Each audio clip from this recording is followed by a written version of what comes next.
Si de repente me pongo un poquito lento, intenten de ponerse incómodos para que puedan luchar, ¿cierto? Y no quedarse dormidos. El Evangelio según San Juan, capítulo 19, versículos del 31 al 37, no lo busquen, yo lo leo, dice así: los judíos, como era el día de la preparación, para que no quedasen los cuerpos en la cruz el sábado, porque aquel sábado era muy solemne, rogaron a Pilato que les quebraran las piernas y los retiraran. Fueron pues los soldados y quebraron las piernas del primero y del otro crucificado con él. Pero al llegar a Jesús, como lo vieron ya muerto, no le quebraron las piernas, sino que uno de los soldados le atravesó el costado con una lanza, y al instante salió sangre y agua.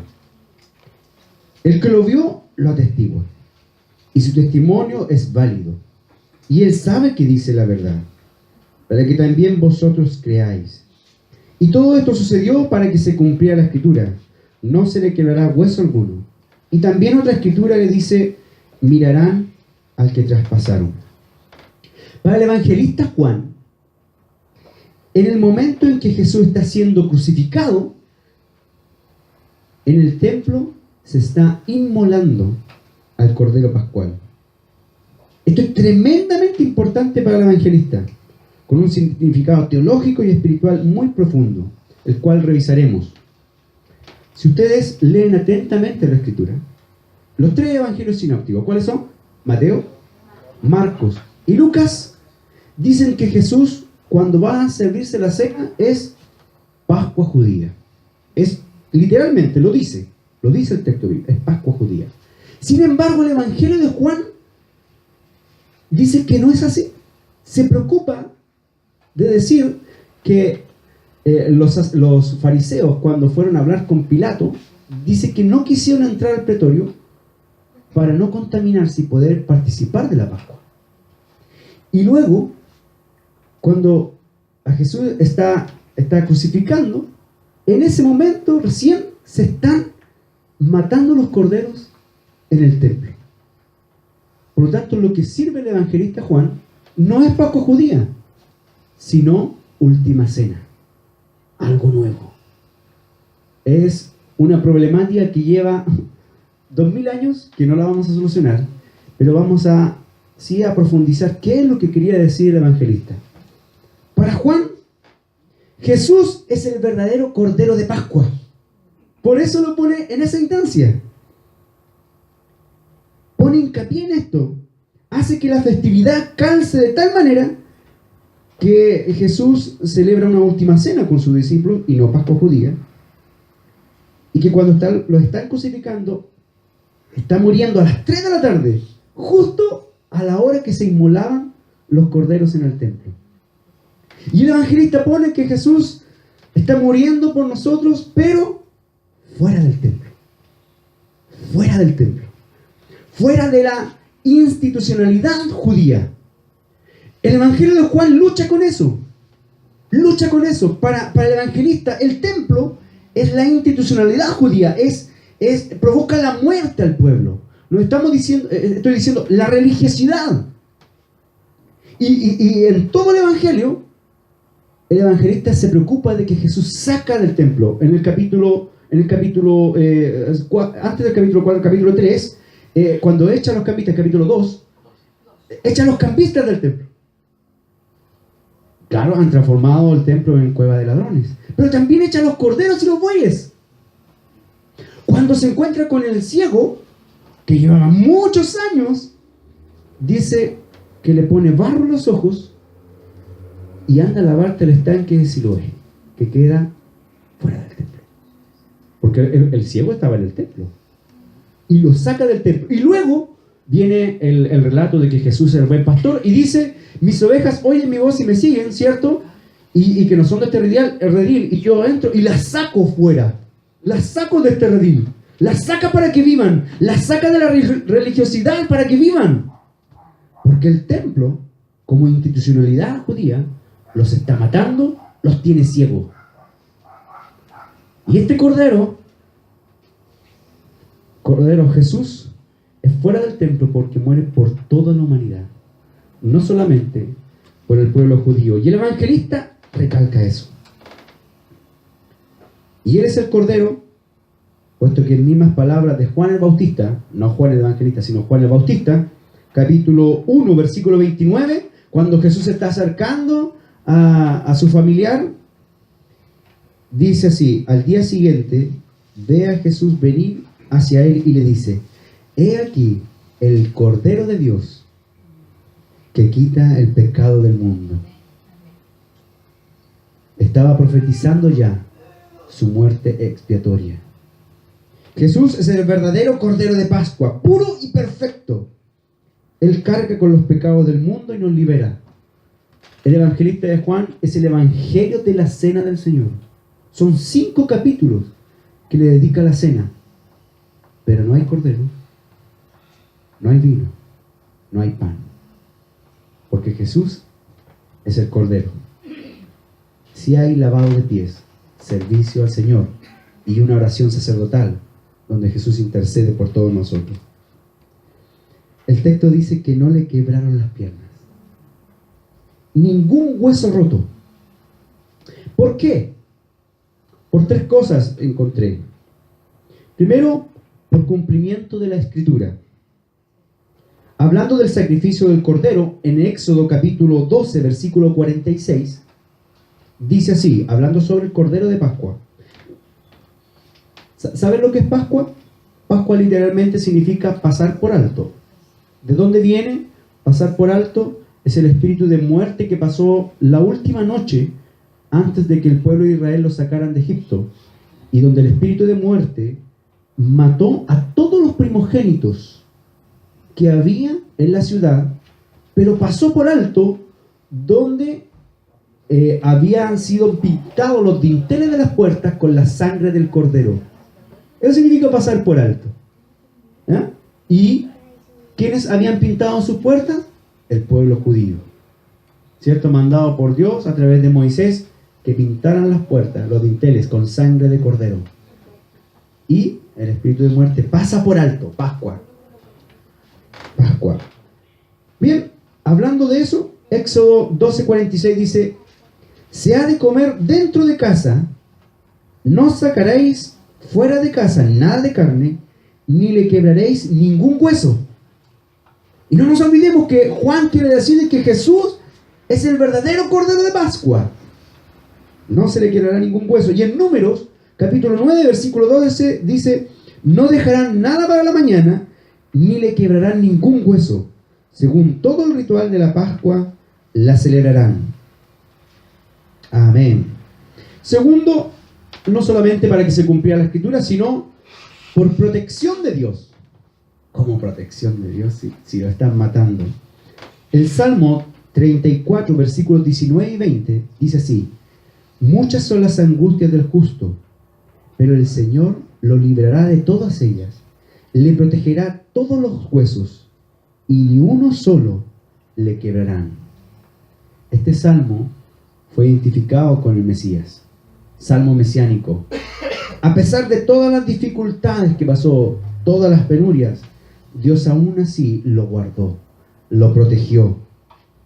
A pesar de todas las dificultades que podamos tener, Dios nos sigue guardando, nos sigue protegiendo, sigue atento a nosotros. A veces, la verdad es que casi todos llegaremos, si no es que el Señor no viene antes, casi todos llegaremos al lecho de la muerte.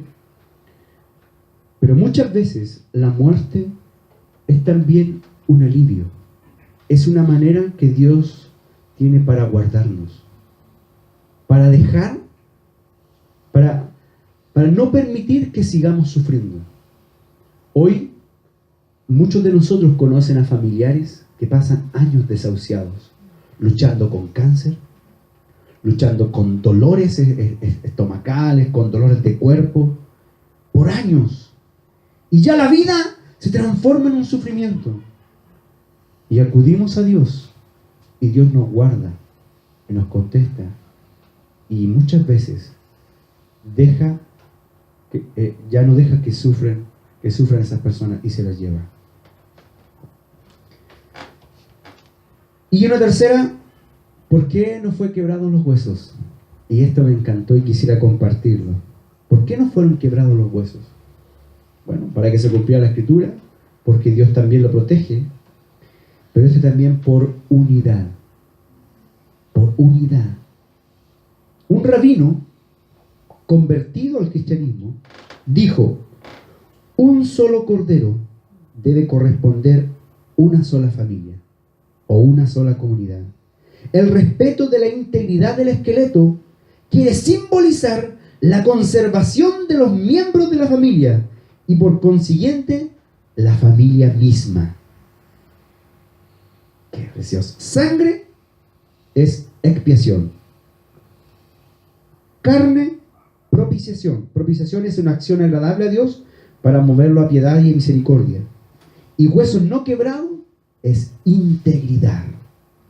Jesús es el único pastor para reunir en un solo rebaño a todas sus ovejas. La unidad que pide con tanta insistencia en Juan capítulo 17 se funda sobre él, sobre sus huesos que permanecieron intactos. Un amor unificador. A pesar de todas las diferencias que podamos tener, a pesar de todas las diferencias que se manifiesten en nuestra congregación, permanecemos unidos porque Cristo nos une. Y los huesos intactos de Él son símbolos, son signos, son realidad de ello.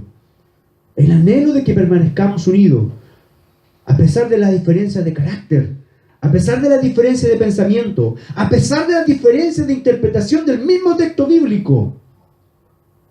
Debemos permanecer unidos porque Dios lo ha querido así, porque Jesús lo anheló, porque Jesús lo rogó, porque Jesús lo mostró en la cruz, no permitiendo que se le quebrara ningún hueso. Luego los judíos reclamaron el derecho a ser enterrado el mismo día de su muerte. Eso estaba en Deuteronomio capítulo 21, versículos 22 y 23. Dice: si un hombre reo de delito capital ha sido ejecutado y le has colgado de un árbol, no dejarás que su cadáver pase la noche en el árbol, lo enterrarás el mismo día, porque un colgado es una maldición de Dios. Así no harás impuro el suelo de Yahvé tu Dios, te da en herencia. Reclaman ese derecho y se lo van a manifestar a Pilato, y él concede.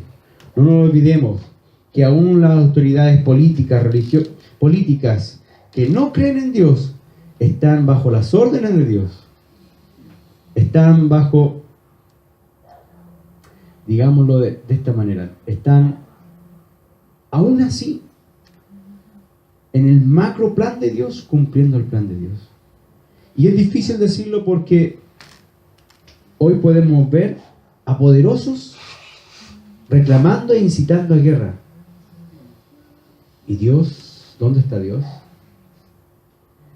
Dios está sufriendo con las personas que están muriendo en esa guerra. Pero Dios también permite que aquello pase. No sabemos en la inmensidad de su plan cuál es su propósito. Cuando pasó Hitler, cuando pasó ¿cómo es que este chiquitito? Nerón y el otro, Napoleón. Y el otro ruso, muy malo también. Entre todos ellos mataron más de 50 millones de personas. Puedo decir directamente, está en el propósito de Dios. Yo soy muy cuidadoso en ello. Pero aún así, en el macro plan de Dios, Dios permite ese tipo de maldad. Y nosotros, sus hijos, rogamos para que no suceda. Para que no suceda. Este es el texto que más me llama la atención. Traspasado en el costado, pero en el costado corazón. Hasta no haber estudiado en estos días este texto, yo siempre pensé que a Jesús lo atravesaron con la lanza, que pasó para el otro lado. Siempre tuve esa figura. Yo al menos, más sanguinario a lo mejor, más sangriento que ustedes, pero siempre tuve esa figura. Sin embargo, Jesús está crucificado y el traspaso es hacia arriba y le atraviesa el corazón. Le atraviesa el corazón. Y mire por qué el evangelista lo hace de esta manera. El evangelista Juan es el único que habla del del costado traspasado de Jesús. Mire por qué lo hace de esta manera. Quisiera leer un texto primero.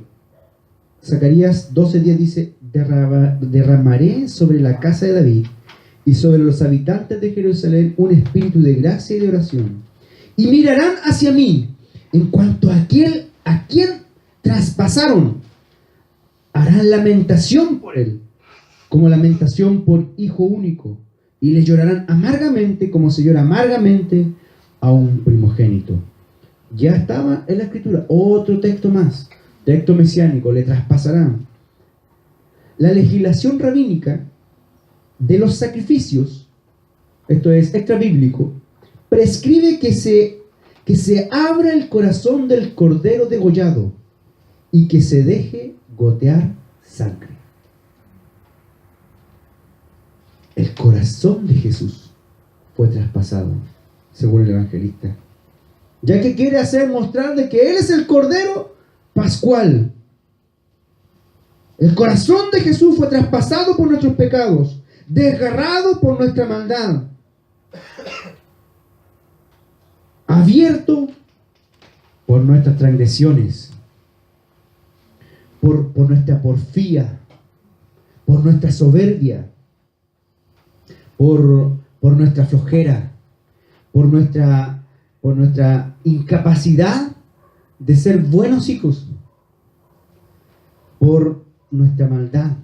El corazón de Jesús fue abierto y desangrado por nosotros. Los padres de la iglesia vieron algunas cosas muy significativas en este relato. Vieron, los padres de la iglesia es un periodo de la iglesia del siglo II aproximadamente hasta, ¿qué siglo le pongo ahora? ¿Siglo VI? ¿Siglo IV? ¿Siglo VIII? Por ahí, que articularon nuestra fe, los padres de la iglesia. Y ellos en un momento interpretaron este texto y lo asimilaron como cuando Adán fue dormido, y estando dormido, su costado fue abierto para crear a Eva. Y dice, el costado de Jesús fue abierto para crear la iglesia. Del antiguo Adán salió la mujer, del nuevo Adán sale la iglesia, la esposa del Cordero, la novia que espera a su amado. En el costado de Jesús, mediante la sangre y el agua, nace la iglesia, el nuevo pueblo de Dios, un pueblo que abarca inclusive a judíos. Y ya el evangelista, en 1 de Juan, capítulo 5, versículos del 6 al 12, si bien una parte de estos textos, una parte de los textos que le voy a citar, fueron agregados el siglo X, hoy tenemos lo que tenemos. Hoy está el texto ahí, el cual dice, este es Jesucristo que vino mediante agua y sangre. Y no mediante agua solamente, sino mediante agua y sangre. Y el Espíritu es el que da testimonio, porque el Espíritu es la verdad. Porque tres son los que dan testimonio en el cielo: el Padre, el Verbo y el Espíritu Santo. Y estos tres son uno. Y tres son los que dan testimonio en la tierra: el Espíritu, el agua y la sangre. Y estos tres concuerdan. Si recibimos el testimonio de los hombres, mayor es el testimonio de Dios. Porque este es el testimonio con que Dios ha testificado acerca de su Hijo. El que cree en el Hijo de Dios tiene el testimonio en sí mismo. El que no cree a Dios le ha hecho mentiroso, porque no ha creído en el testimonio que Dios ha dado acerca de su Hijo. Y este es el testimonio, que Dios nos ha dado vida eterna. Y esta vida está en su Hijo. El que tiene al Hijo, tiene la vida. El que no tiene al Hijo de Dios, no tiene la vida. La sangre. En un momento del cristianismo, y que hoy en día en algunos sectores se ha vuelto a repetir, se ha vuelto a repetir. En un momento del cristianismo se le dio solo importancia a la palabra, a la doctrina, al mensaje, creando un cristianismo solo del pensamiento y las ideas, apartando la realidad de la carne, el sacrificio vivo de Jesús en la cruz con su sangre, dejando de lado la importancia del cuerpo, de la materia del ser humano, como si Jesús hubiese dado solo su espíritu. Por eso este relato del costado traspasado de Jesús, que brota sangre y agua. La sangre nos recuerda de que no fue un sacrificio solo espiritual, que no fue algo solo de las ideas, sino que Jesús dio su vida por nosotros, literalmente, todo su ser. Y en un momento se nos puede olvidar, y cuidado con ello, de que la fe la transformemos solamente en conceptos, en doctrinas, en adoctrinamiento, en ideas, que creer, y no vivirlo en carne, y dejar de preocuparnos por la necesidad del otro, por la necesidad del prójimo, del próximo y de uno mismo. Dejar de cuidar inclusive nuestro cuerpo. Parece que a Dios le importa más el cuerpo que a nosotros. Pareciera ser que a Jesús le importa más el cuerpo que a nosotros. Cada vez que se enfrentó a una enfermedad no dijo que solamente tu espíritu se salve. No. Sanó. Intentó de sanarle. Digo intentó porque en un momento, por falta de fe, no pudo sanar. Que el Señor nos ayude, ¿cierto? A no transformar la fe solo en conceptos, solo en ideas que hay que aprenderse de memoria, repetir como loro, y tener una fe de puros pensamientos, de puras palabras, que sea realidad cada cosa que digamos. En otro momento los padres de la iglesia interpretaron este signo de la sangre con la Eucaristía. Y me atrevo a decir la Eucaristía, porque ya lo he dicho una y otra vez, es la palabra que más aparece en los textos de la Cena del Señor. Y ver la sangre de Jesús en el vino. Complejo, porque Jesús dice, esto es mi sangre, ¿cierto? Esto es mi sangre. Nosotros como pueblo bautista siempre dijimos es símbolo. Si fuésemos estrictamente bíblicos, respetamos lo que dice Jesús. Esto es. Y ahí empezaron las peleas, ¿cierto? Con las demás denominaciones a través de los años. Unos dijeron, la Iglesia Católica, que era transubstanciación, que en el momento de participar de la cena el vino se convierte en la sangre de Jesús y el pan en su cuerpo.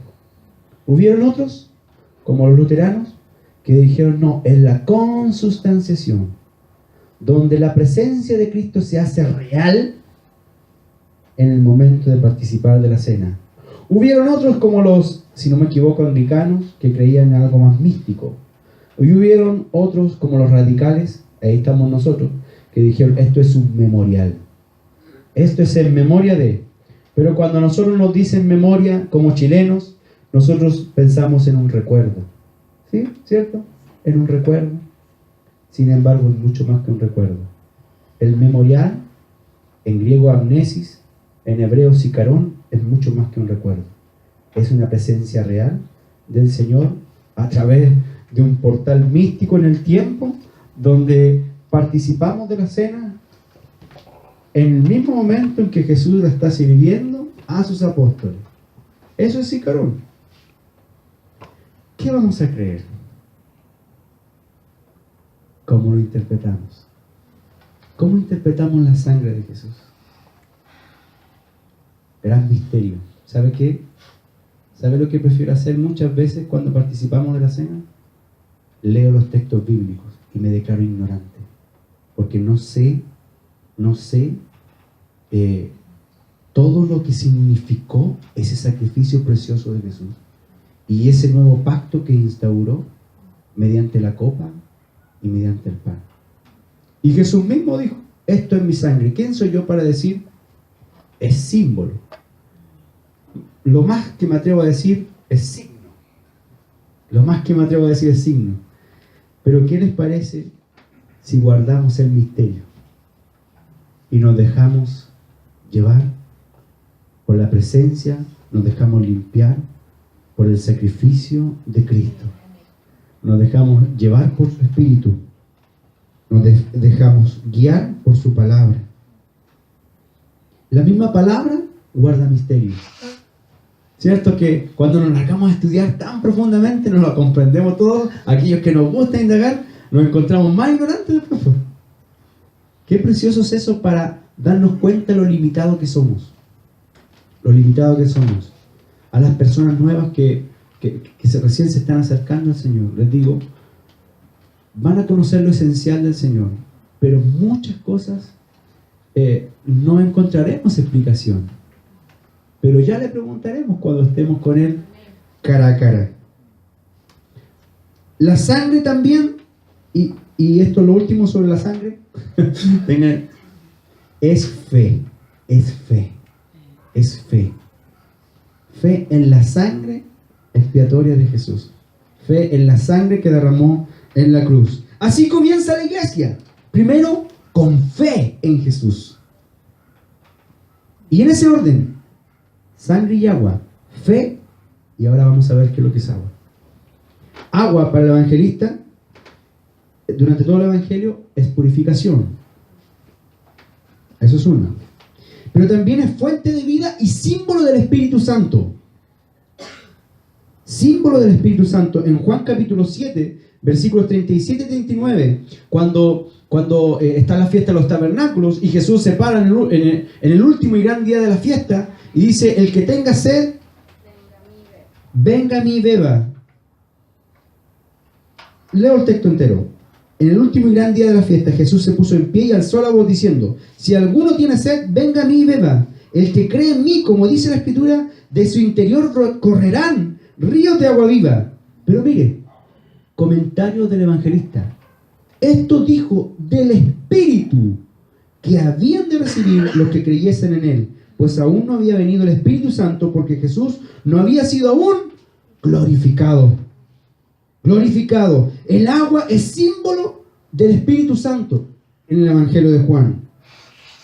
Y también es símbolo, es signo del bautismo. Del bautismo, de la incorporación visible al cuerpo de la iglesia, al cuerpo de Cristo. Mediante sangre y agua. No se puede ser parte de la iglesia si no es mediante sangre y agua. Sangre y agua. Fe y Espíritu Santo. Realidad del sacrificio de Cristo y bautismo. Y bautismo. Nosotros, como bautistas, decimos, basta con creer para ser parte del cuerpo, sí. Lo decimos así porque hay muchos textos que lo avalan. Pero el signo visible de ser parte del cuerpo de Cristo es el bautismo.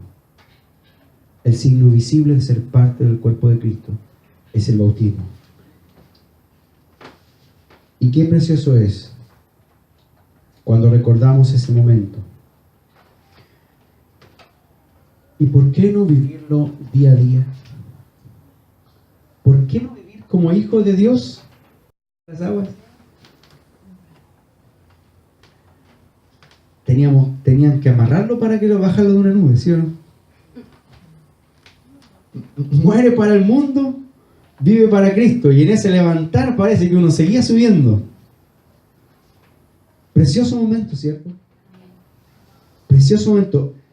La sangre de Jesús, el corazón traspasado en el corazón de Jesús, sangre y agua, fe y bautismo, para que nazca la iglesia del costado del nuevo Adán. Fe y bautismo, sangre y agua. Yo sé que hay hermanos, porque son hermanos ya, han creído en Cristo. Falta el siguiente paso. Espero que esta palabra cale profundo en sus corazones. Porque si quieren ser parte de la iglesia en plena comunión tiene que ser por sangre y agua, por fe y por bautismo. Que el Señor nos bendiga. Y a nosotros que hemos sido bautizados, vivir como hijos de Dios, como el primer día en que creímos en la sangre y fuimos bautizados en agua. Señor, gracias por el sacrificio de su Hijo.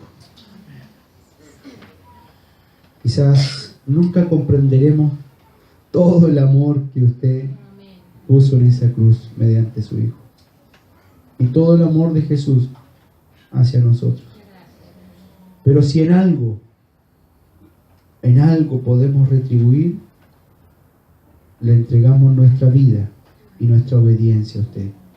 Ayúdenos a vivir conforme a la altura del corazón traspasado de Jesús, de esa sangre y esa agua que salieron para lavarnos, para limpiarnos, para darnos vida, para darnos de su Espíritu, para darnos salvación. Ayúdenos a vivir conforme a la altura de ese sacrificio. En el nombre de Jesús. Amén.